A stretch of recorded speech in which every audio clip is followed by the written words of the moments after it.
गौतम बुद्ध के अपने शिष्यों में से एक ऐसा भी था जो बहुत आलसी था, परंतु उससे उतना ही स्नेह करते थे जितना अन्य शिष्यों को। एक दिन गौतम बुद्ध ने उस शिष्य को एक कथा सुनाते हुए कहा, किसी गांव में एक ब्राह्मण रहा करता था।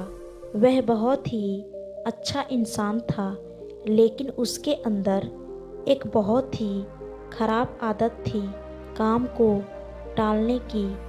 वह हमेशा ही आज के काम को कल पर टालता रहता था। वह ये मानकर चलता था कि जो कुछ भी होता है भाग्य से ही होता है।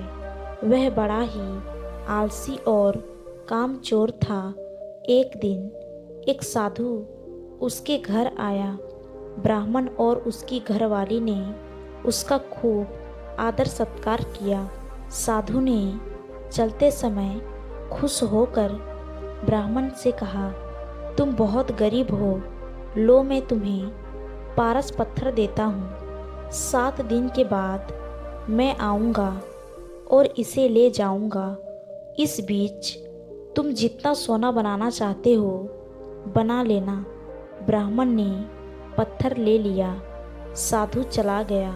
उसके जाने के पश्चात ब्राह्मण ने घर में लोहा खोजा। उसे बहुत थोड़ा ही लोहा मिला। वह उसी को सोना बनाकर बेच आया और कुछ सामान खरीद लाया। अगले दिन स्त्री को बहुत जोर देने पर वह लोहा खरीदने बाजार गया तो लोहा कुछ महंगा था। वह घर लौट आया। 2-3 दिन बाद फिर वह बाजार गया तो पता चला कि लोहा अब पहले से भी ज़्यादा महंगा हो गया है। कोई बात नहीं, उसने सोचा 1-2 दिन में भाव जरूर नीचे आ जाएगा, तभी खरीदेंगे।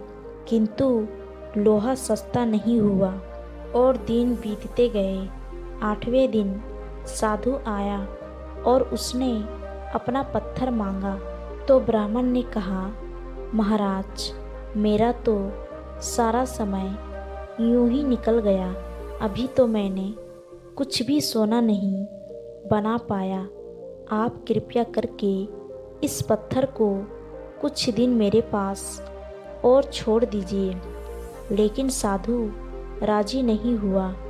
उसने कहा, तुम जैसा आदमी जीवन में कुछ नहीं कर सकता। तुम्हारी जगह कोई और होता तो पता नहीं अब तक कितना सोना बना चुका होता। जो आदमी समय का उपयोग नहीं जानता वह कभी सफल नहीं होगा। ब्राह्मण पछताने लगा, पर अब क्या हो सकता था। साधु पत्थर लेकर जा चुका था। उसे अपने आलस्य और भाग्य पर ज़रूरत से ज़्यादा यकीन करने की कीमत चुकानी पड़ी। इसीलिए कहा जाता है कि आलस्य ही मनुष्य के शरीर का सबसे बड़ा शत्रु है। शिष्य अब बुद्ध के कहने का तात्पर्य समझ चुका था।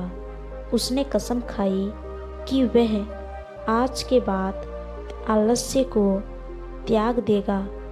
इसके पश्चात उसने कभी आलस्य नहीं की। दोस्तों, उम्मीद करती हूँ कि आपको इस कहानी से बहुत कुछ सीखने को मिला होगा। धन्यवाद।